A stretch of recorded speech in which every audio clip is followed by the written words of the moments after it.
There we are. And we are live, guys. Hey. Hey, hello. Hello. We're live? How we all doing? Awesome. Live. I don't know who else is going to pop in. I sent links out to a couple other people, so we might get some other people in. Not sure. Cool. But I am Awesome. going to hit the intro, and then we'll go back to introductions. Awesome. Here we go.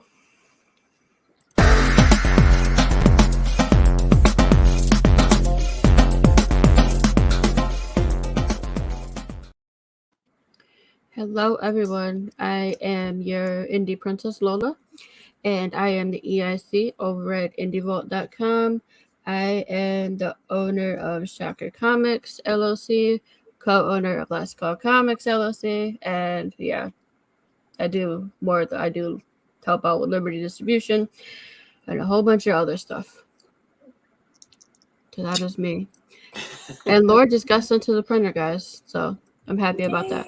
That's awesome. Congratulations. Thank you. And we'll move on to Rodney and Tina. Who are you guys? Hi. I'm Rodney Fike, and this is my wife, Tina, and we are Hazzum Productions. We currently have Roadkill Rampage 2, which is live on Kickstarter. We've also done books Pitter Patter and Peanut Pudding and Jelly, and we've been in business since 2009. Awesome. And Karla. Hi, I'm Karla, and I'm the writer-creator of Duplicant. It is being published right now by Second Sight, and I'm also writing a Kickstarter for issue 5, which is the last issue of the first story arc, and also includes catch-up tiers for issues 1 through 4. And I also work in film and TV, and I'm currently writing an animated paranormal series with my friend Sapphire Sandello, who is a paranormal expert and animator. That sounds awesome. That sounds really nice. That sounds cool.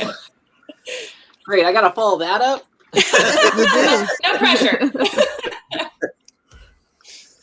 Hi, I'm Jason. I have a self-publishing company called Scattered Comic Books. I write, draw, and publish lots of comic books. And right now we have a Kickstarter going on called Lilith and Mara, 2 succubus and vampire sisters. And that's all I've got. I want to hear more about Karla now. So I don't know if you guys seen, but in the description for tonight's video, I had a question. And the question was, would you like to see your creations as a Happy Meal toy? Yes. Who wants to go first? Oh, sorry. I just jumped the gun there. Go ahead, Jason. Why not? Yes, I love Happy Meal. I grew up with Happy Meal toys. That would be amazing. All your characters or certain ones? What? All your characters or just certain ones? Any character they would want to make them. I would love them all to be Happy Meal toys. Unless they're, well, that's actually, now that I'm thinking about it, they were a lot different. When I was a kid, Happy Meal toys were a lot different than the kind of toys they make now. Yeah. I would get like maybe a little cardboard cutout of a toy. Yeah, that's what I was thinking about. Roadkill Rampage Dead Roadkill for Happy Meal toys. I don't know that would be I would buy that Happy Meal. You would? Well, we did have Yeah. Garbage Pail Kids. Garbage Kids were Exactly. out there. Yeah. I'm sure that there'd be a niche out there. A plastic roadkill you could put on your hamburger and scare your parents with. Exactly. Uh-huh. Well, if nothing else, we could do the car. So, you know. What about you, Karla? I think if it's just an image of my characters, that's fine. But if we're getting anything else, it might be a little, not so appropriate for a child. See, they should do Happy Meals for adults, right? Am I right? Yeah. They should. We all want those toys. That's Yeah. a good idea, Rodney. There you go. That's They'll cool. never do it, though.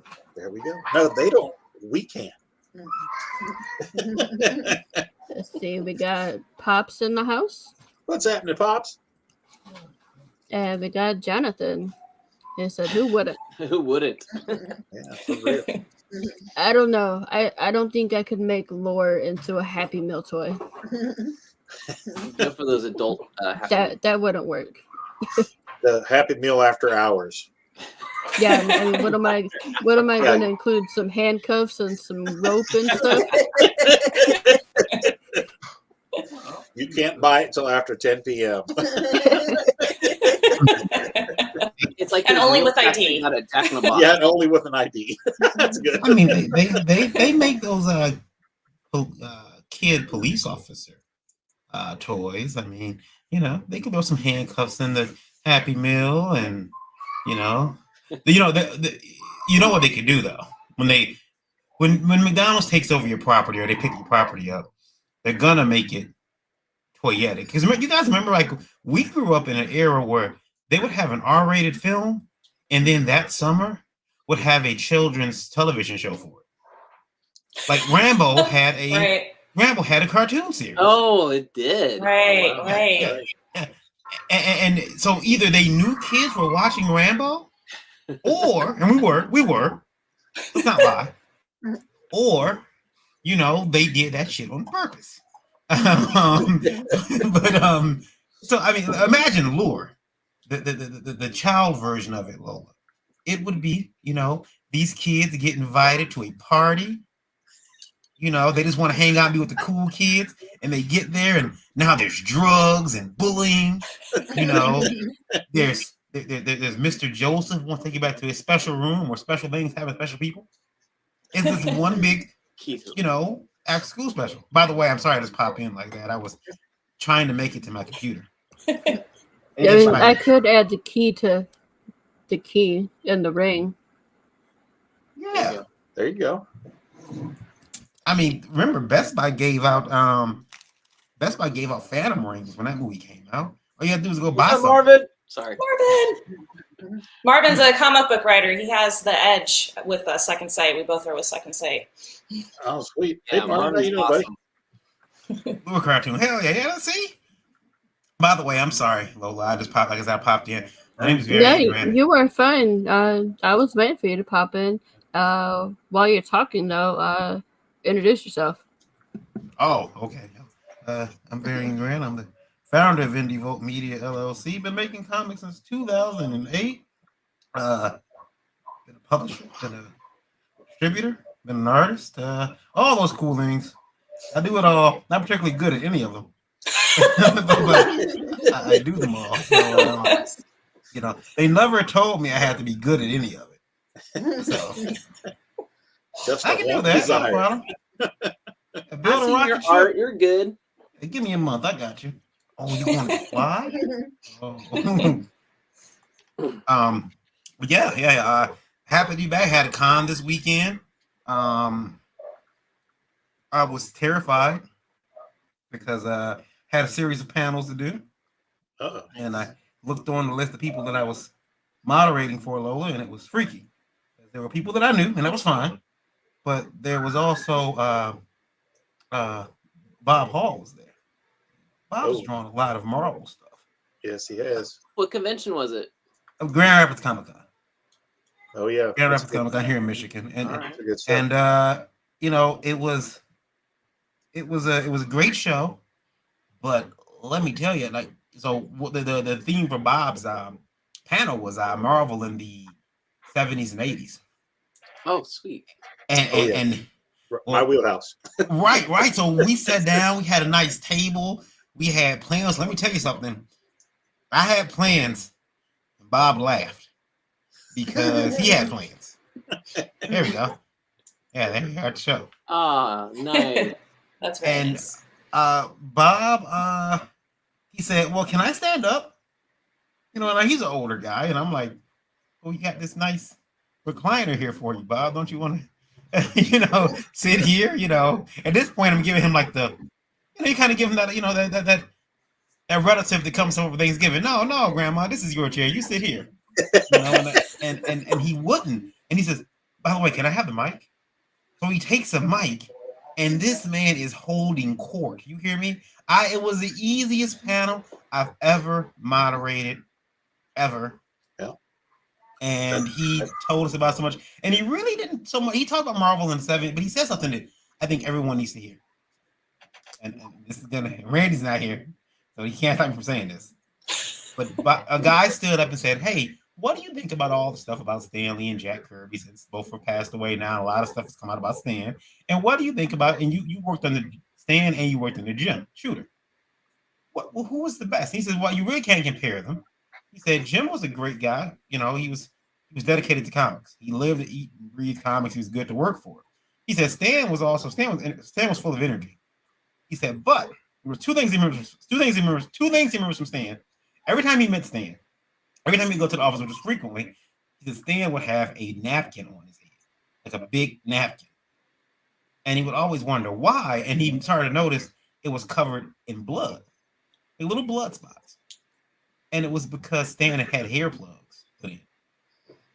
And it was back in the the 80s. And so it hurt, so Stan would always do that. But he said something else that made me think, guys, and it was that he says, people, I like Jack. He says Jack was a great guy. Jack is a great artist. He pound for pound one of the best artists ever. However, people don't tend to give Stan their credit. Ask yourself, what did Jack create without help that has lasted the test of time and has the same notoriety? And I'm like, I'm behind him. Now I'm sitting on the stage. I have a live mic. And the only thing I can say is, because, and I'm pretty sure that moment is out there, this music, because I thought about it and it's true in a way. In a lot of ways, I mean, you think of Captain America, he had Joe Simon. You think of all the other characters, there was Stan and, some others that helped. So you start wondering, but don't get me wrong, Jack was a hell of an artist, a hell of a creative talent. You tell him to draw something, he draw it. Anyway, that was my experience from the con. And I came back home and my body betrayed me and said, "Oh, you tried to go work for 3 days? You can lay down for 7. Yeah. Lola, you are live on Indie Vote Radio. All of you are live on Indie Vote Radio. And I think you're 61,204 people listening on Indie Vote Radio. Download Indie Vote Radio today, folks. On Google Play. If you have an iPhone, download TuneIn or Streamer. You can also go to our page, indievote.com. There's a radio player right there on the page. You can check it out. You can listen to us live as well. And then ask your Amazon Alexa device to play Indie Vote Radio. You may have to teach them the skill, but they can do it. I have my Amazon do it all the time. But we are live on there right now. Number 1 country right now. Okay. Number 1 country right now, India. So thank you, India. Don't know what time it is. Hello, India. So Lola, talk about stuff. What do you got? I got a lot of stuff right now. Let's see. The first campaign, my first victim, will be. Give me 1 second.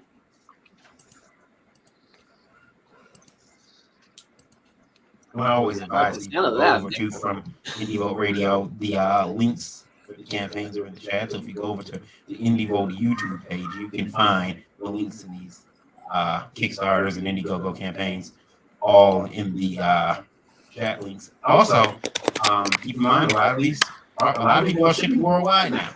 We try to tell them not to, but they do it anyway. They don't care. Yep. Trish says hi. Hey, Trish. How we doing, Trish? Hi, Trish. Roadkill Rampage. Oh yeah. All the awesome people come to your show. Yeah. It's the coolest place to hang out. It is. So I'm going to play the video first, and then we'll talk about it. Okay.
Yeah, I was looking at the one Steph Wilson the other day. I mean, you know, a girl would never be able to do it dress like that. But then I thought about it, and it's true. I can't hear you. Oh, yeah. I was thinking about the Steph Wilson cover, and I thought no girl would be dressed in the woods that way. But that's not true. Yeah, they would. I've seen them. I don't know if you guys ever seen Lola at a show, but like, okay, when I first started using booth girls, I said there was a big, you know, there was an urge to dress them as, you know, in as little as possible. Yep. But I said, you know what? These people are human. These are someone's daughters, sisters, moms. I want them to be sexy but classy. So first thing I did was okay, girls, you know, you're gonna get those you know, mini skirts or you know, black leggings, you know, heels. Here's the company t-shirt. Well, I tried doing that, and then Lola came along. In the princess. There it is. She started wearing her own stuff or buying her own stuff, and it's like, what are you wearing? So what she didn't take into account was that when we go places, she has to walk into banks like that. Like early in the morning before the con. Remember that, Lola? Wasn't that fun? It was fun. I was about to say it probably was fun. Nobody thought I would go in there. She was in a tutu, fishnet tights. Were you wearing heels at the time? I was. Yeah, wearing big, like 9-10 inch heels and a last call t-shirt. And also all this, like, you know that what do they call it? It's like light up ribbon. It's in your hair. It's like it almost looks like the back of her chair in a way, but it was just it's like coiled ribbon, and she had that on her hair. She looked like she just stumbled out of a rave. And there she was in the bank withdrawing money. And I'm not going there. And the tutu was see-through, so I had some black, like really short shorts on underneath it. Hey now. With the leg warmers and the fishnets and everything else. I'm surprised they didn't call the cops. Oh, they wouldn't have done that. Oh, she walked in there. You got a lot of attention at your table. No, that was in the bank. That was that when we stopped at the bank. And I'm like, you can't go in. She's like, yes, I am. She got really good customer service, though, didn't she? Oh, she got in and out of there so quick. They wanted her in and out quick. Ma'am, you can come to the front of the line. No, come on. Come here. Come right here. What do you want? How can we help you as quickly as possible? Yeah. The special Steph and Carrie Ann holofoil package. I love holofoil. Oh yeah. It's hot right now, man. It's hot right now. Yeah. Yeah, I mean, if you don't have a holofoil cover, you might as well pack it up. Lola doesn't have one. You know. Yeah. Too late now, Lola. No holofoil for you. Backer Go unlocks at 75 backers. So are we past this one yet? Yeah, we got that one unlocked. Okay, 82. Okay. Yep. Yeah, 82 backers. I'm getting that unlocked. So we're working on the 3250 now for the metal trading card of Tess. So tell us a little bit about the book. Just to, you know, okay. What's it about? I mean, we have some we have bad guys and murderous intent. A little bit. We got let's jump back real quick and do a quick recap of issue 1. Issue 1 starts out with a young couple that goes for a drive on a nice sunny day out into the country. They get out into the country, into the forest, and the male, his name is Ace, decides to start running over all the little furry creatures that run across the road. So Tess, the female character, is horrified by this, and she tries to stop him. And when she can't stop him, things go sideways really quickly. And at some point, the animals come back to exact their revenge. So that is the basic premise of issue 1. Now, in issue 2, we join Tess. She is now in the forest alone, and it is at night, and she's trying to find her way home. While she's doing that, she stumbles across an injured dog, and she takes to try to find it some help. She comes across an old veterinarian's house, and she goes inside, and he starts telling her about all the animals in the region are starting to have been doing weird and eerie things for a while. So Tess, being a young girl in a horror story, does what every young girl in a horror story does. She goes back to the scene of the crime, back through the chainsaws and through the graveyard, and tries to figure out what's going on. Well, in doing so, she kicks the proverbial hornet's nest. And when she does that, she comes to realize very quickly that evil comes in many forms in the forest. Mm. So we have to read to the final parts of the issue to find out if she emerges victorious or if she's drug off into the deep, dark forest. See, that's why it's beneficial. Mind your own damn business. Can't tell you that enough. You know, I'm telling you right now. Yeah, you know, I don't understand. I mean, I get it for the point of moving the story along, Right. but I'm telling you, I'm sitting there screaming at the comic. Why would you do that, Tess? Yep. Why are you going that way? Don't go in that basement. Just leave it alone. Do you want to die? They never listen. Because I don't talk to horror movies. I just sigh. Yeah. Oh, here we go. But this sounds cool. I love the idea that the animals just too. Like the cool thing about animals is that like it's weird because some animals can reason, yeah, and others can't. And then now you're wondering, are the animals? I mean, the animals are smart. Are they plotting against you? I watched my puppy teach my other puppy how to get up on the table. Now, she didn't see me standing there.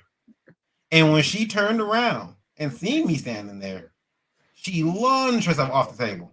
Like, there's Dad. I'm in trouble. Why didn't you tell me he was standing there? And she hasn't tried to get on the table since.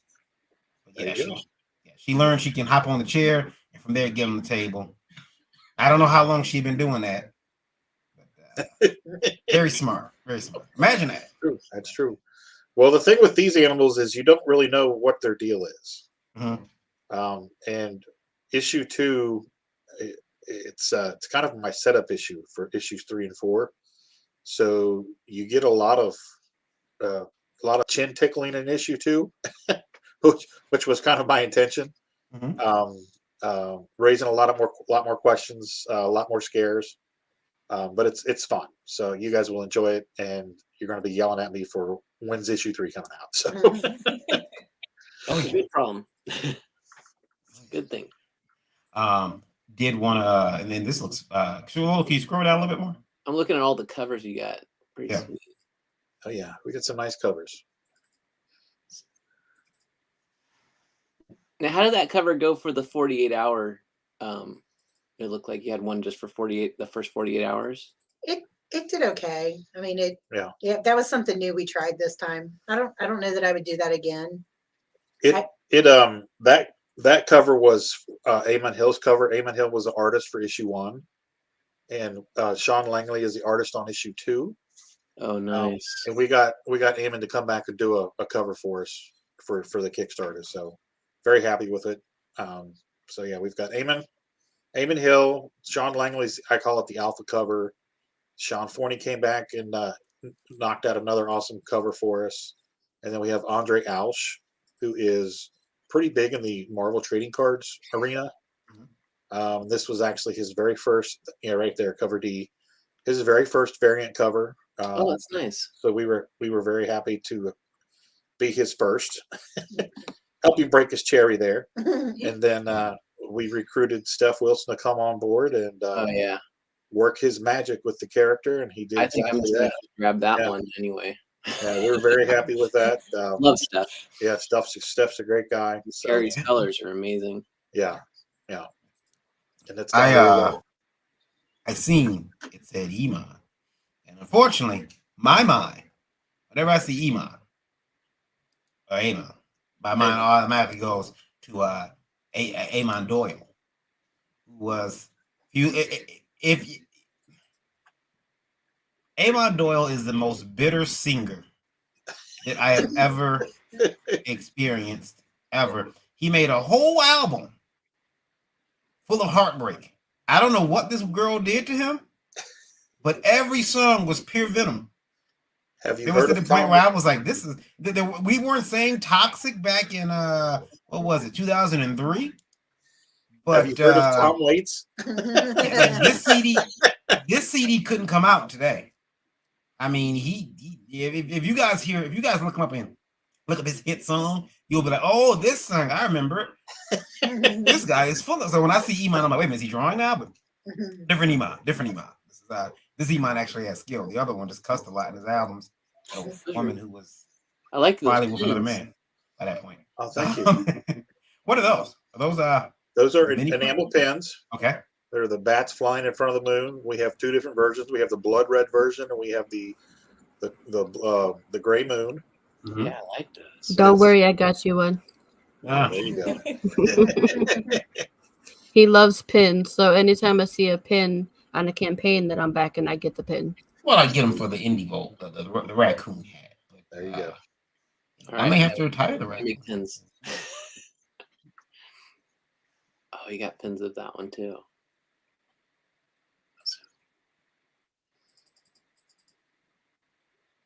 Got metal cards. Got more hollow foil covers.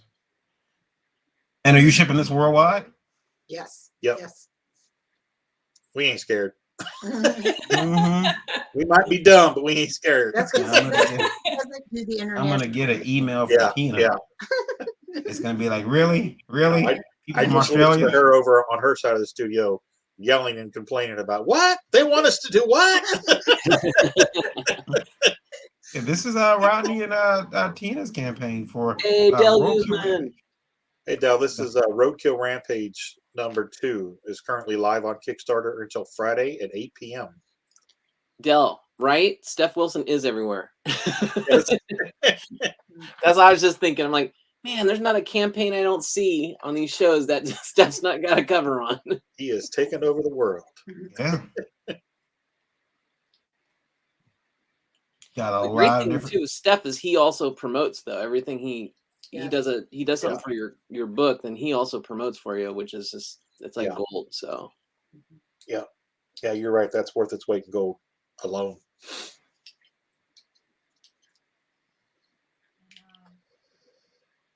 I'm looking at your shipping.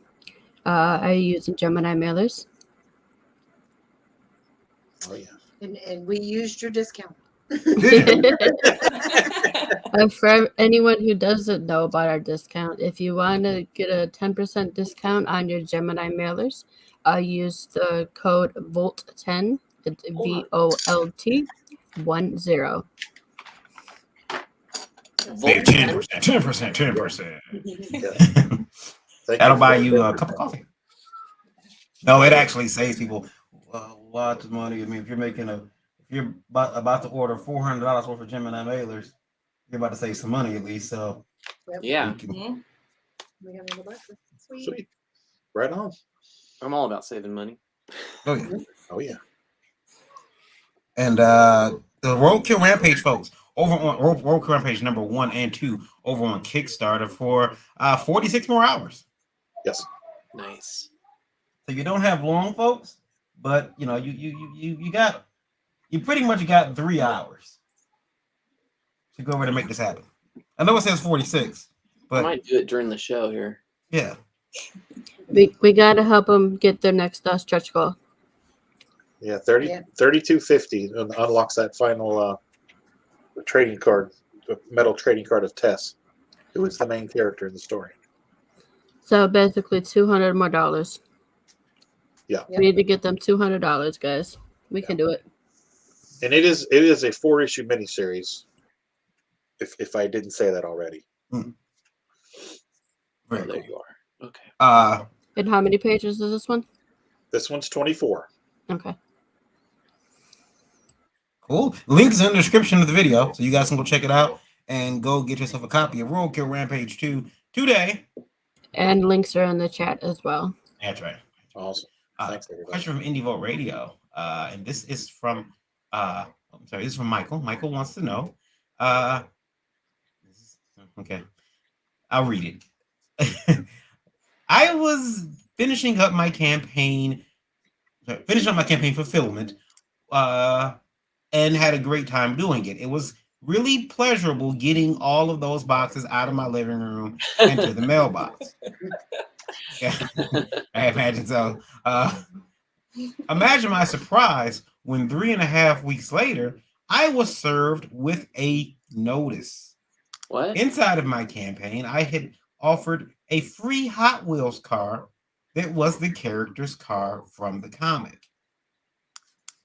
Apparently, our friends at Mattel don't like that and sent me a cease and desist order telling me that I can no longer send the cars out with my comic or I could face a lawsuit. What? Yeah. Wow. Wait, he wasn't selling them though. He was just giving them away. Yeah, part of his campaign. Yeah, so he had a stretch to go. Everybody's getting this car. So if he's not making any money off of it, I don't see what the problem is. It They're not might be- endorsing it. Right, but it could be maybe they don't want their products tied with his comic. Maybe I don't know. Yeah, Usually that's it's an issue if it's like you're making money or you're actively saying that they're promoting your product. It sounds like they're just being dicks.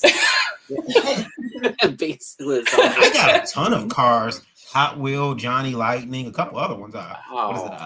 Backlot, where they do like movie cars, and I got a ton of those for reference. He needs to just go to like the Dollar Tree or something and get those off-brand, no-name cars and There you put go. his character on there. Then he'll get in trouble for sending people lead. Yeah, at least they'll get the car. They'll get the car. He'll get some Open notice lid. from some mom whose kid has chewed on the car and got lead poisoning. Lead poisoning, How did Mattel find out about it? I wonder. I don't know. Someone must have notified them. There's no way they're trolling Facebook for that type of thing. Yeah, like, hey, we're gonna get this guy. He sent out 40 of our cars. I'd say Yeah. somebody's doing some good marketing for that campaign if Mattel's taking notice of them. Mhm. Yeah. Yeah. But I feel bad for you, Mike, but I'll tell you this, man. Make sure, I would have just said die-cast car, and I'm not sure how you didn't link me to your video or your campaign. Yeah, if he used the word Hot Wheels, that Yeah. was his big mistake. He That'd should be have a just mistake, said yeah. die-cast car or toy car. Toy car, yeah. Mhm. Mini, mini. Make sure it's mini. That way, Yeah. people aren't expecting a car, Yeah. like a Tonka car or something. 128 car. 128 scale, Yeah. Car full of lead. A questionable manufacturing standard. That's what all my stuff is going to say from now on if I didn't make it. Dubious manufacturing standard. Batteries not included may contain hazardous materials. Right. Like, play at your risk. Like, have you been handling it? Yes. Is anything wrong with you? I don't know. I'm too scared to go get tested. If your fingers turn green while playing, stop playing immediately. Yeah, Lola, that was from Indie Vote Radio. I got one more, but we'll go into another campaign first. Okay, so my next victim is going to be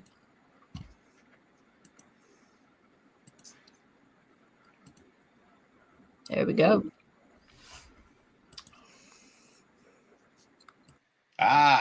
Duplicate 1 through 5.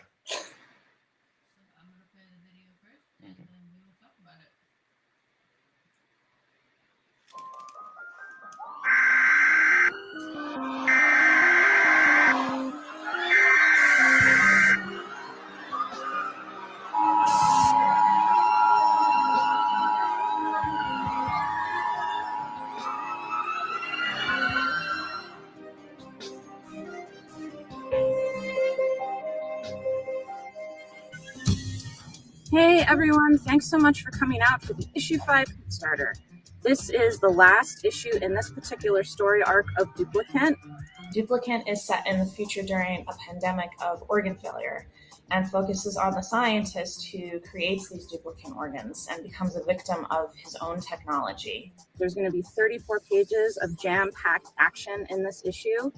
Matt's past and present are going to collide with deadly effects. Robert's mental state is going to continue to deteriorate. Ava's going to have some upheavals in her life as well. And then on top of it, Francis has figured out a creative way to try and deter people who are taking advantage of duplicants. So in this campaign, we have some super awesome tiers. Layla was able to come back and do some original artwork that's up for sale. There's only 2 pieces, so make sure you get in on that right away if that's something that you're interested in. And then we also have Shadow Rabbit if you've been following my Instagram, he's been making these little tiny wax sculptures of every cover for the series. And so we're going to have a tier where you can get every single cover of the series as a tiny little wax sculpture. And then we're also going to have some additional tiers with him if you're looking for something bigger. And we also have some tiers for those who haven't been with previous campaigns to catch up on where we are and what's going on. The Kickstarter community is the reason this book exists, and I'm eternally grateful for everyone who comes and backs. As always, you guys are awesome. Thanks so much for coming out, and I'm always available for any questions.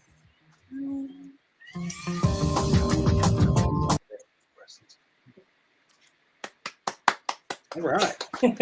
Thank you. Very good. Very cool. 414 backers. She's way over her goal.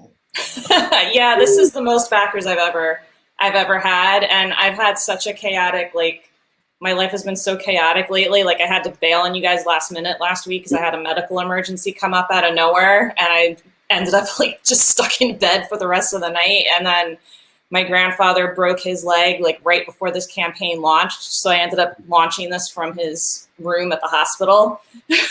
And driving back and forth to Virginia trying to manage this. So I've just been like so happy that it's kind of been running itself. So I haven't had to stress it as much, because my last campaign didn't fund until like the last 12 hours. And so that was like a huge stressor. Oh, You know, you start to wonder why anybody puts themselves through the stress of campaigning. Yes. I mean, it's I've the rush, watched baby. people. We're addicted. Yeah. Like, I've watched people like physically change, like, you know, like teeth, nail, eyes, skin, like hair. Like I remember somebody who went gray during their campaign. I couldn't believe it. I was like, wow, they ran a 60-day campaign on Indiegogo. Yeah, and Nice there was hat covering my gray. yeah. I always joke that Randy had a full head of hair when he started that Indie Vote Revolt campaign. Now, what's happening? What's happening? No, and Lola, Lola lost a lot. Lola lost weight. She lost. Within the last 8 weeks, I've lost around 30 pounds or so. Oh my gosh, that's a lot Yeah. in a short period. And I was like, "Are you sick?" I can't eat. See, Yeah, it's the stress. I think now it's the fulfillment thing is scaring her. She's got that stress on her. So, but by the way, this page here, it's awesome. Thank you. For some reason, it's gonna sound really dark, guys, but for some reason, I love looking at pictures of the aftermath of tragedy. Now, let me try to put that in context. Not the fact that tragedy has happened, but the way in which the medical teams deploy to help people, I find fascinating. You know, I think it's really cool. But you know, it's just you learn a lot from watching them. You know, how they triage victims. You know, even from the point where they arrive. What started my interest in that was that my sister was dating a tow truck driver, and he let me go to work with him one night, and he had to go get vehicles that had been in accidents, and if there was a fatality or if there was injuries, well, the ambulances would, like, if it was the one ambulance, those EMTs would assess who needed care first. And that was a fun night until he had to do repos. And I said, can you drop me off at home? Apparently people don't like when you take the cars. They don't like it. I didn't know that. Yeah, I can't imagine people like that. Yeah, they don't like when you show. You might get shot at. Loving this artwork. Nice backgrounds too. So many artists nowadays are like leaving out backgrounds. Like, but what's it for? What's it good for? I love the fact that there's a lot of backgrounds here. Yeah, makes me feel like my time isn't wasted. And I'm drawing. I mean, it's a lot of. Look at that. There's this. You know, like you place the characters in a room. You can. You know, it makes the story better, in my opinion. I agree. Of course, the kid. Karla, is this the same artist you had in your other books as well? Yeah, so Mariana, we started this book like a long, long time ago. I want to say she started drawing issue 1 in 2015, and then there was a break between them before she drew issue 2. And you can see her art's always been amazing, but you can see it just get better and better and better with each issue. I love how much expression and emotions she gives all the characters. It just tells the story. I can't see the word bubbles because it's so small right now, but I'm seeing the story. Yeah, because I don't have like a lot of big action sequences in my book, I needed someone who could nail the emotions and the body language. And when she did a test page of a page that I felt was key to the story, and she just got it, I was like, I have to keep her as long as she's willing to work with me. I got to keep her on. Right, absolutely. Now, this book is scheduled to ship when? I didn't see that. It's being lettered right now, so it should be going to the printer sometime next month. And then by the time I get it from the printer, as long as, knock wood, there's no fulfillment issues on that end with like paper or whatever. They're based in the US, so I don't see there being like a shipping issue, but I think I'm looking to like try to get it out in January as far as hard copies, but the digital should be sometime in December, as long as, my letter artist goes on vacation for like 2 weeks, I think starting next week. So I'm thinking probably end of December, middle December, I should be able to get it out to everyone and get the printer going. That's cool. That's not Yeah, very yeah, long at all. no, I don't know. Lola, have we back this one? Get it done. I want to hear about. I like duplicate organs. My health continues to fail. I may need one. I'd rather get a duplicate than. You might change your mind once you read the book. Yeah, about want a duplicate one. yeah, you're right. You're like, I don't know if I want a duplicate one. I'll stick with one of those black market ones off of Reddit. Well, in this world, human organs are illegal, and so there's a black market for human organs where they may or may not be kidnapping people off the street to get those organs. Oh, yes. See that. I figured that's the way organ transplants are going down anyway in a lot of places. Yeah. Like, hey, look at that guy not drinking. Whoop his ass, take his kidneys. Yeah. Yeah. But It's a thing. It's definitely a thing. I'm trying to live. I'll pay $3,000 for that guy's kidney. All covers $85, includes all the Kickstarter editions. Yeah, so I think. Wait, let me look at that one real quick. That includes the rare variant covers. So there's 3 rare variant covers that are just like the ink onlys for 3, 4, and 5, and then it's all the print covers. Okay. Of like the color covers. And 1 and 2 is perfect bound, because I had 1 and 2 done when I did my first Kickstarter. So 1 and 2 comes together as a big perfect bound book of like, I want to say 60 pages. Cool. Now, 5. There's a figure sculpts. Yeah, so the 5 or 6 inch figure is you can pick any figure from the book, like any character. It doesn't have to be a main character, it can be a background character or whatever. I had a family member that actually picked this one out, and they had a family member that passed away a few years ago as a cameo in 2 previous campaigns, and so that's who they're going to pick as the sculpture for this tier. And then I had one person get the $500 one, so that's like you can pick any scene in the book, and Shadow Rabbit will create that in wax for you. Oh, cool. That's cool.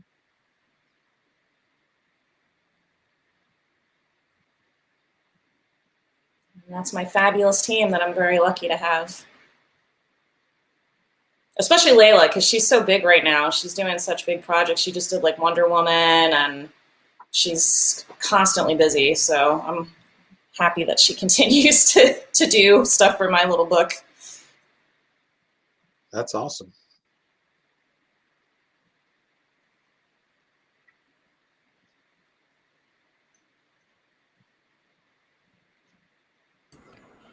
So yeah, guys, you only got 14 hours left to go back to. So the link to the campaign is in the chat and also in the description of this video. Go check it out, support it. If you can't back it, share it out. It looks amazing. Thank you. I was gonna say. You're muted.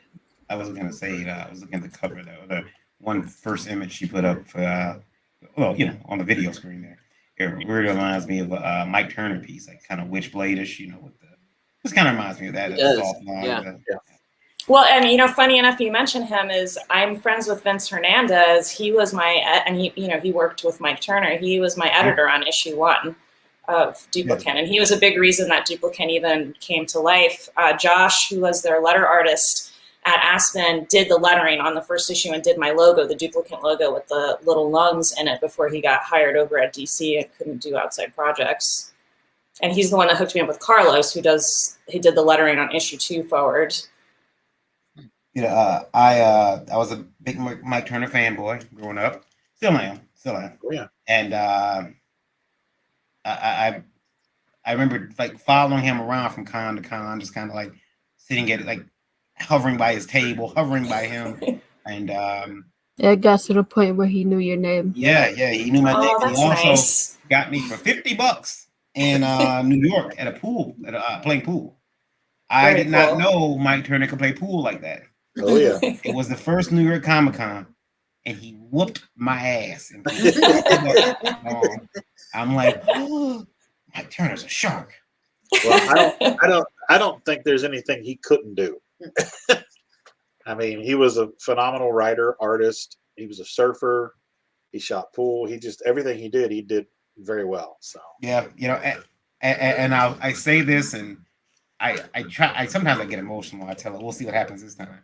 But I was at, again, a Wizard World show he was at, and he had at that point he had cancer, and he was fighting it, and he had come down to do a signing, and the signing was scheduled from X time to X time. It's like 4 or 5 hours. Well, I got in there, I got my signature, shook his hand again, shot the shit, and walked on. Well, I went to do some other stuff, and I came back, and there's still a line. I checked my watch. I'm like, wait a minute, this guy's supposed to be here. He stayed the entire show. Even though he was sick and suffering, he stayed that entire day on the floor, signing autographs. When asked, why didn't he leave? He said, I didn't want to disappoint anybody. Oh. And it's like, oh man, now I'm gonna have to like be sick and be on the floor, and like Mike did it. So I'll just here we are, Jason Dube's new smut.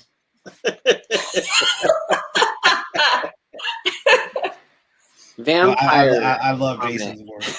I say that, but I'm buying original art from his campaign. I bought original art from his campaign, which I have framed. Sitting by my art computer right now. I was gonna say, you always get stuff from me, Varian. Yeah. So what Why are you talking smack? Listen, you have to understand. You have to do that. You have to say, I condemn it, I refute it. In other words, fuck them. And then you turn around, you buy the shit. I'm gonna buy it. None of stuff. You're like, this is it's you guys seen that clip we run on Indie Vote, I can't believe there's gambling going on in here. Here's some of your winnings. Oh, thank you very much. That's how it is.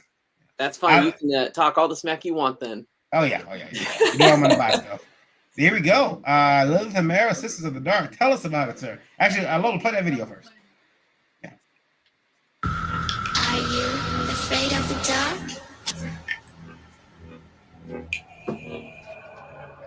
Are you scared? I can see you from behind.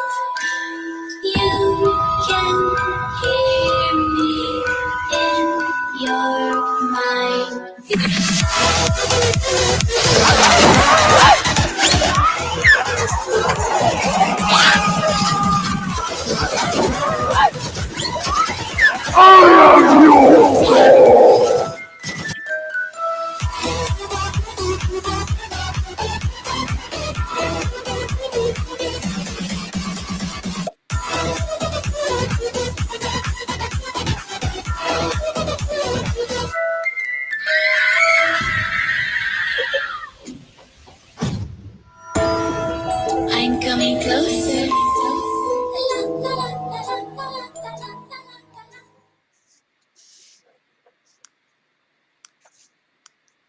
All right. I feel a little bit embarrassed when I'm watching my own stuff in front of me. No, that video was awesome. I love it. Thank you. It's very Thank you. cool. Yeah. Very cool. Mhm. The one I love more though is when I did the voiceover work. Yes. Bite Me comic. You did an Yes. amazing job on that, by the way. That was Thanks. awesome. It was fun. That was a lot. That was really cool. And she won't let anybody live that down. She's like, you know that I'm the voice of that character now, right? Yeah, she's got acting. Well, I tell you right now, Jason, if you recast, you're gonna have some TMZ like issues.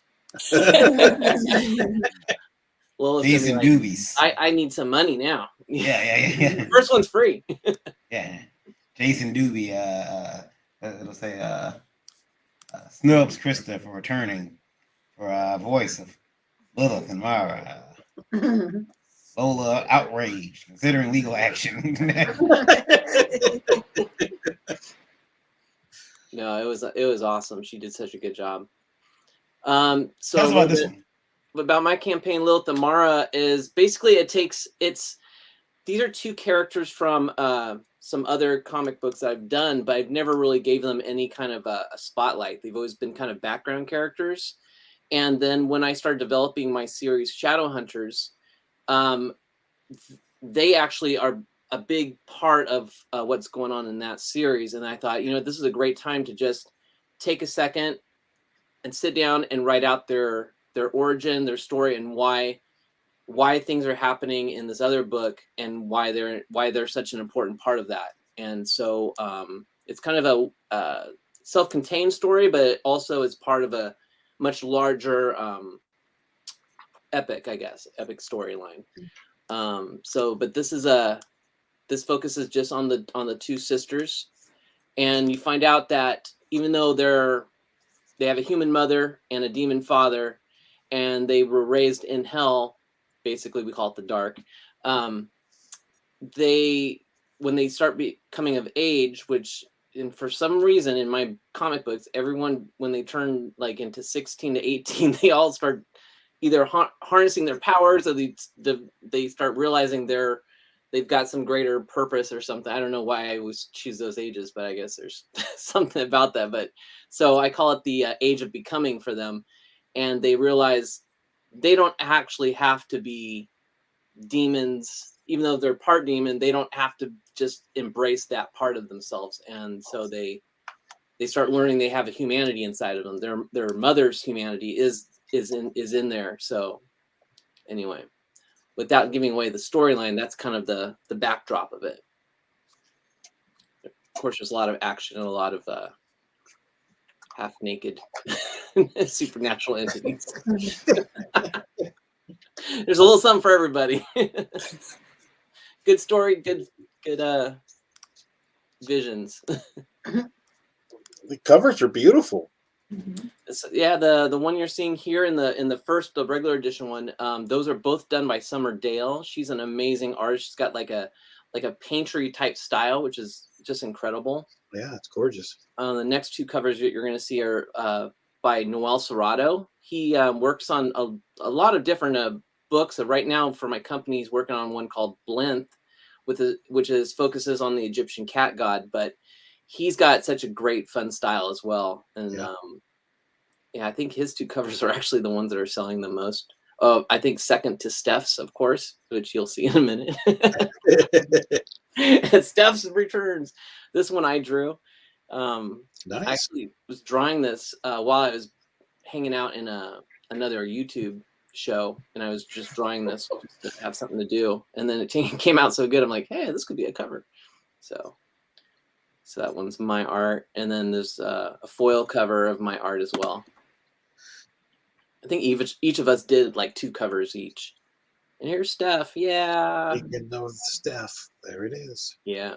It was funny because he went to a convention, and he was at a convention drawing this. So I got to see posts of him drawing and the progress of it. And I'm like, hey, that's my cover. And everyone kept remarking that this one demon's trying to bite this one of the characters' breasts. And booby biter. I'm like, okay, hey, we'll call it the booby biter cover or something. Whatever sells. And we got one without the dressing. This one is done by Zume Neko, which is a new artist that just joined my studio. And so she did a print of this, and this is Mara, the succubus, which she's in the midst of sucking someone's life force. And people were like, is there any way you could have a cover for that? You know, I'm in the middle of the campaign just started. I'm like, somebody wants to cover that? Sure, let's make a cover for that. The fans want it? Sure, I'll make it. So, and that we put it up for just 15 limited copies, and it sold out. So we're like, I have to have her do more covers. So Shadowhunters is the comic book I was just mentioning, which is the series. And this is an ongoing series. And so there's actually a place in Shadowhunters #3 where the same scene is actually in the Lilith and Mara comic, but from a different perspective. So there's like 3 pages of this battle that's happening, but you see it from 2 different perspectives. In the Lilith and Mara, you're seeing it from Mara's perspective, and from the Shadowhunters comic, you're seeing it through the some of the Monster Girls' perspective. So it's kind of, I offered that as just like a little tie-in. You don't have to have that book to understand Lilith and Mara, but it's just kind of fun to see how the books cross each other. Yeah, that's pretty cool. Mm-hmm. And of course, we do like T-shirts and other fun things, just whatever anybody wants. We got little bottle openers, and then Noel and I are both doing these original sketches. You can have a add-on sketch where we'll draw them on the back of the backboard, you know, that you slip into with the comic book. So we'll do a sketch on the backboard, slip it in. That way you have, usually they want their comic signed as well. So you have a signed comic on one side and you flip it over and there's the original sketch by the artist, you know, to back it up. It wasn't that, I always thought that was kind of a cool idea, which I stole from Arthur Adams, because when I was a kid and I got a drawing from him, he did the same thing to one of my X-Men comics. He just did a little baby Colossus and dropped it in. I thought that was so cool, probably because I was so young, but I always thought that was just amazing. And so I stole that idea and I do that for, I offer that now. We got some original artwork. This is actually artwork from an ash can of one of my early 90s comics of Scattered, which is my very first comic book that I ever done. And it's black and white because back then they didn't really have, it was like Xerox stuff. Yeah. Back in the 90s, we didn't have, everything's handwritten in letters because we didn't have the computers to do the lettering at that point. And so I'm offering some of the original art from that because we just hit the $8,000 stretch goal, which unlocks a free ash can of this comic book. It's like a little 16-page comic that I did in the 90s, and it's actually the very first appearance of where Lilith and Mara first showed up. And I really had no plans to do anything with her except for, I mean, with them, besides being a couple panels and be part of this grand council of hell. But, you know, 20 years later. Yeah, things evolve. Yeah. Evolve, cool. Exactly. And so these are some of these sold out original arts. What do you mean sold? Recognize some of these from the. What do you mean sold? Sold. Did you get one of these? To whom? Who are you people that they bought the art? Don't they know? That's all right. That's all right. I'll just do a little finagling. You know, Kickstarters really, they don't want you to say who backs your projects. Yeah. They always have. No, it's okay. I'll just do a little finagling, get the USPS and the addresses to go out to me. You show it up when you get it. Just go, hey, yeah, they, you know, listen, it's a big network. Sometimes things just go bad. And then these are like the little boxes of, you know, showing like how much they are and what each thing's. When I do Indiegogo, these are like the little things that you drop into the side, but they don't have the little images you can drop into your reward side on Kickstarter. So I just put them there.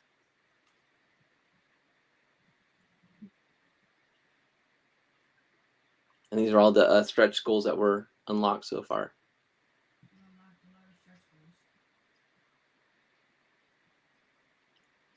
But yeah, it's, sorry, my mic was muted. Yeah, you got a lot of stretch goals that are unlocked. Yeah, I've done a number of campaigns now, and this is by far the most shockingly good response we've had to a campaign. never had one so successful before. So this is I'm overwhelmed with with joy about this one. So, and I have no idea what I did different than I did in the other ones. Because Congratulations, man. That's awesome. thank you so much. And I see that you're using Gemini as well. Yeah, absolutely. And that's why I wrote down your code. I'm like, what? 10%? What? Wait, well, hold on.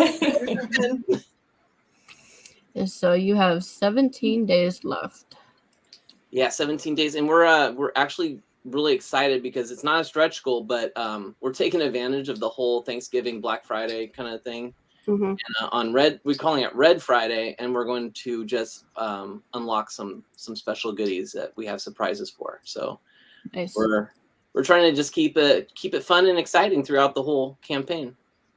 But yeah, this just the way it's been received this so far, it's just I'm just I'm overwhelmed. That's all I can say. I don't even have words. But I'm excited to read it. You know I'm a backer. Yes, I I saw you. You were like one of the first backers, actually. Yes, I was. I wrote it down when you were launching. Yeah, I think I was doing a live stream at the time. I think it was on someone else's show, but I was watching, waiting for the time, and as soon as it launched, I backed it.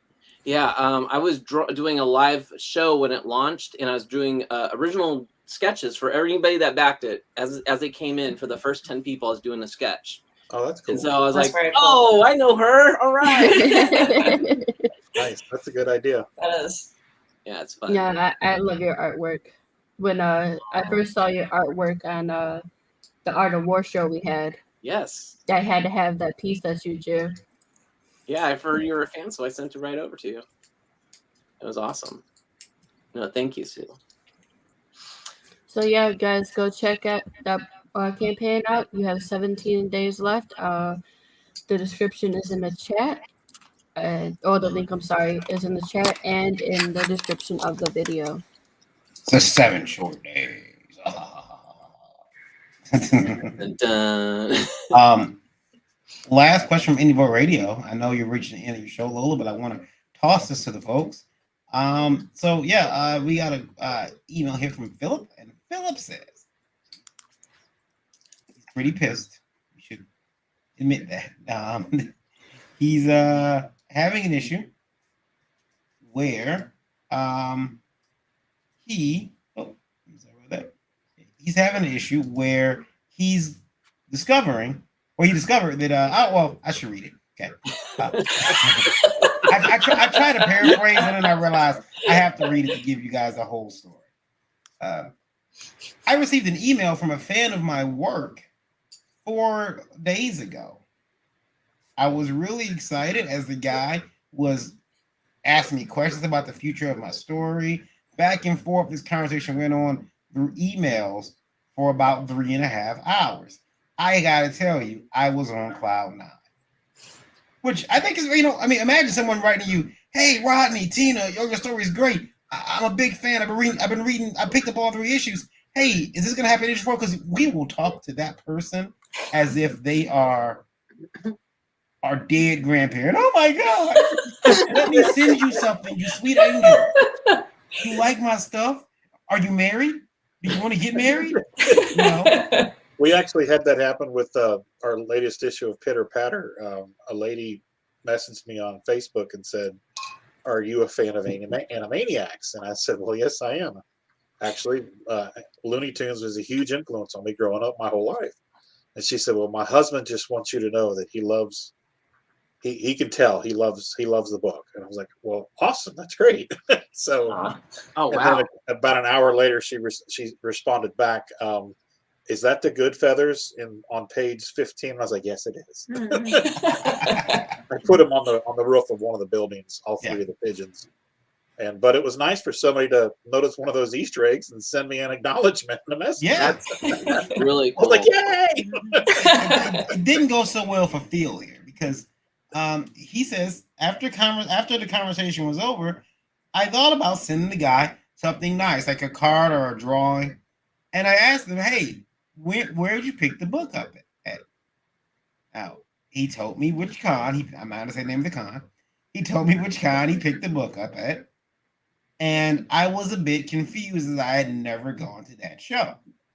I reached out to him again, and I wish I did him again to see if he had made a mistake and possibly picked it up at a show closer to me. I've never left my home state for a show.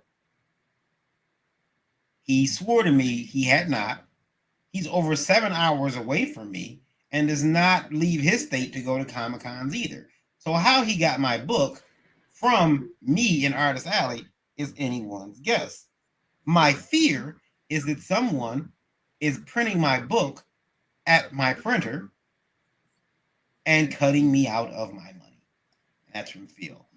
Phil, I don't want to be paranoid. Ding, ding, ding. It sounds like someone's printing your, whether is the book good quality? Maybe reach out to the gentleman who emailed you and ask him, maybe take pictures of the book, let you take, because maybe there's an ad or who printed it. If someone hijacked your book, they may change some stuff in there, they may change the indicia, they may change the publisher box, they could be that bold. They may throw an ad from the printer in there. Regardless though, the first thing I would do is check my printer. And I'd ask them, have they made a mistake in giving a box of my comics away? Because it could be a complete mistake too. I mean, I could walk into my printer and get a box of Karla's comics, and then I go to a show, and I'm like, oh shit, these aren't my books. Well, somebody comes along and they're like, hey, I like that book. Here's $10. All of a sudden, this is my book. This is fine. I'll sell them until I'm out of them. I mean, some people will do that. I mean, it doesn't seem ethical. It seems wrong. Now, were they first thing I would do is go ahead. Did they say they bought the book at a convention from the person that created the book? Like they said, I met you at a convention. Who they believed was the person? Is that what you said? Yeah, they bought it from Artist Alley.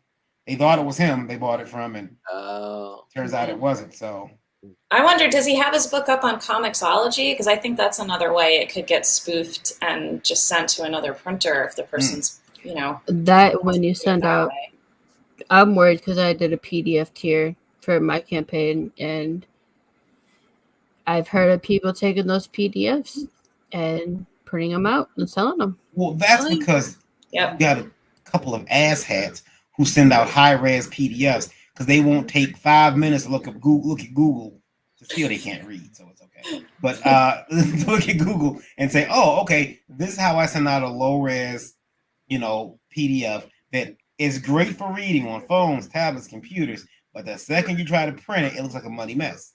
That's what you do. Low-res PDFs, they're great for reading on screens. If you print that out, it's going to look like who did it and why come. So just send out low-res. But this guy, Phil, has a problem. Phil, reach out to your printer, shake that tree, find out what happened. If it was a mistake, I bet you it won't happen again. Hopefully. Yeah. Unless they've got like 1,000 books. It might not be a bad idea for him to just search the name of his book with conventions to just see if there's, try to track down where it's being sold, if it's being sold at other conventions in that state. Now, of course, I didn't say the name of the con. He sees it on eBay. Or he sees it on eBay. Yeah. That's another place. Maybe it's a good thing because they found him, so maybe he's got an independent distributor that he doesn't know about that's distributing his books, and it's still coming back as his book. We made fun of that because when I opened Liberty, there was a couple other distribution companies, but we started a joke. We have a T-shirt on our site called a guy was getting his book distributed by a company he had not signed with, and he wrote into us, and it was it Tomorrow Distribution? That was called, Lola? Yeah.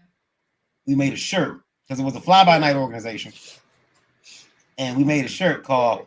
Said Tomorrow Comic Book Distribution. We're distributing your comic. Surprise. Yeah. You don't get any money. You don't get any money yet. And if you guys are interested in that shirt or any of the other shirts that IndieVolt sells, go to indievolt.com and go to our shop section, and you will see a whole bunch of shirts. Yeah, I don't see people wearing IndieVolt shirts around. What's going on, man? What I got to do? I like how she jumped right in with that plug though. She was right on it. I'm Boom. getting better. She's getting much better with the corporate chili. That was You know, good. That was really good. She doesn't even make faces anymore when she tastes the Indie Volt energy drink or the Indie Volt snack bar. She doesn't make those weird faces anymore. She doesn't call it chemical swill.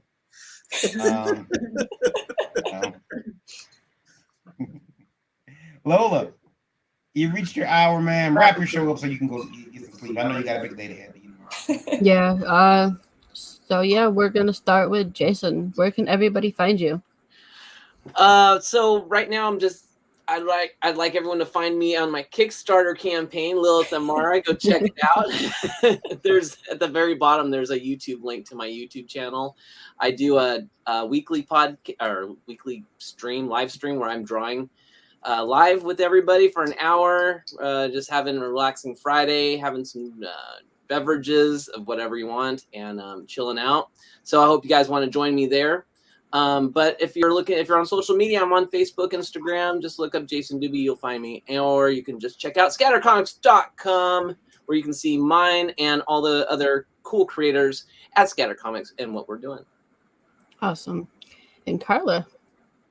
So yeah, Kickstarter, look up Duplicant. I'm only there for 14 more hours. And then after that, it's my name is my website, www.karlanappi.com. That also lists my email on that website. And then I'm on Twitter and Instagram under Musings by Crazed. Rodney and Tina. All right, so we are currently live as well on Kickstarter. You can find us there, Roadkill Rampage 2. It's live till 8 o'clock Friday night. So please go check that out.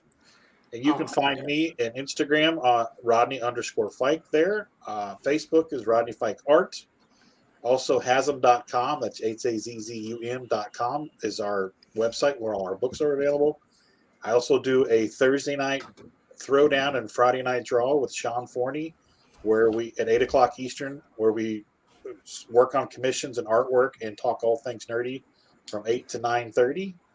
And on weekdays, when I'm not driving my part-time job, I stream at 11 a.m. for about a half hour, 40 minutes, and just work on artwork and talk to everybody. So that's where you can find us. Sweet.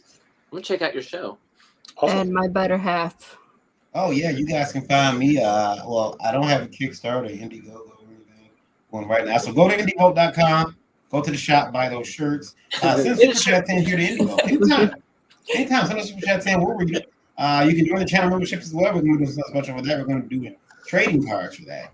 In the meantime, if you just want to fund me and my laziness, well, I bought a new website. It's whitewater.com. No association to the Clintons. But I guarantee it's going to have the same federal results when they file one dealing with the money. I'm going to buy an island and move out this country. What up? Which is suffer alone. No, it's I got a show tomorrow. Indievote Breakfast Buzz. I'll be with everyone 9 o'clock a.m. And then got a special announcement for the show tomorrow. Some Indievote stuff that's going to be changing, and excited about announcing that. And you guys want to tune in to hear that. We're going to do it at the very top of the show. So I'm not making everybody sit and wait for what's he going to say. It's going to be right at the beginning of the show. Special announcement. So make sure that you're in for that. But that's it for me. Yeah. Check out Indievote. Check out Indievote Radio. You know where to find it. Google Play. If you have an iPhone, tune in or stream it. Ask your Amazon device to play Indievote Radio, or check it out at indievote.com on the radio player there. Check out Indievote TV on Roku. There it is. Indievote TV. It's free. It's our Netflix, basically. It's free though. Oh, cool. Independent movies, wrestling content, all kinds of stuff. Even some long form videos like this. Back in the day, when YouTube used to say, you can't say that on our air, I'd say, screw you guys. I'm taking it to my own channel where you have no power. And so now we've got subs and we're monetized, and now they kind of they've joined the variant. They've joined the Kiss My Ass Club. I'm getting away with murder on YouTube, and I'll tell you how I did it, guys. It's gonna be controversial, but this is GeekGasm. I've realized something. I have become a part of a protected class. They can't say anything to me. I can do whatever I want. I'm black and disabled. What are they gonna say to me? Nothing but apologize. They took down my picture once and apologized 10 minutes later. And I printed out and framed it. Apology from Facebook. Shit was great. Anyway, so yeah. That's my bit of controversy from the day. I am protected class. I am Prince Petty. Prince Petty. That is it. I spoken. Hey, it's Belle from Liberty Entertainment Distribution. A Prince Petty drawing. Jay Foskett did. No, I'll bring it up in 1 second after I play the Liberty ad. Okay. Hey, it's Belle from Liberty Entertainment Distribution. We've got quality indie comics in hand ready to ship to you now. Yes, really. And it gets better. At Liberty, publishers set their own wholesale pricing, and we don't take any fees, so don't wait. Call or visit me today at ledg.us or call 1-800-525-2091. So yeah, if you guys are interested in distribution, check out Liberty Entertainment Distribution Group. Yeah, that was the day I got all those boxes of comics. Those were 27,000 comics right there. Wow. I cried later. But no, we had the comics weekend up here, and I got a picture done of Lola by Jay Foskett, very talented artist, very talented Jay Foskett. Oh, yeah. And so Lola figured, oh, well, you got one done of me, I'm gonna get one done of you, but I want it to be your Prince Petty persona that you adapted. And Prince Petty is me. You know, I can be quite small and petty. And here he is. Hey. He's got the raccoon hat on. He's got a crown. You know. That's And cool. I posted it with the phrase, "Let all who cannot rule serve. Let all who serve me." That's Are you him. gonna make a That's shirt of Prince. that? Say again? You gonna make a shirt of that one? I'm gonna have to ask Foskett. I'm gonna have to cut him in on it. Yeah, you know. I have to That's cut him in cool. on it. Get it colored. Get Yeah. a nice Prince Petty shirt going. Everyone loves to see me be petty. We Hey, got Ben Ben. Kingsley in the chat. What's up? I saw What's going Sarah on, man? too. Hey, How you Sarah. doing, bud? He says Jason painted the Mona Lisa. Not with paint. Cha-ching with all those Gotta comments. be Yeah. So yeah, this is the end of GeekGasm for this week. The best way to track me down, guys, is to go to Linktree indie_princess, just like how my name is spelled there, and you'll find all my links to my social medias and websites and all that good stuff. And I want to thank our guests for coming on tonight, and thank you for all our listeners and Thank you for having viewers. us on. Yeah, thank you for having us. Thank you. No problem. Nah, I will see you guys later. Bye.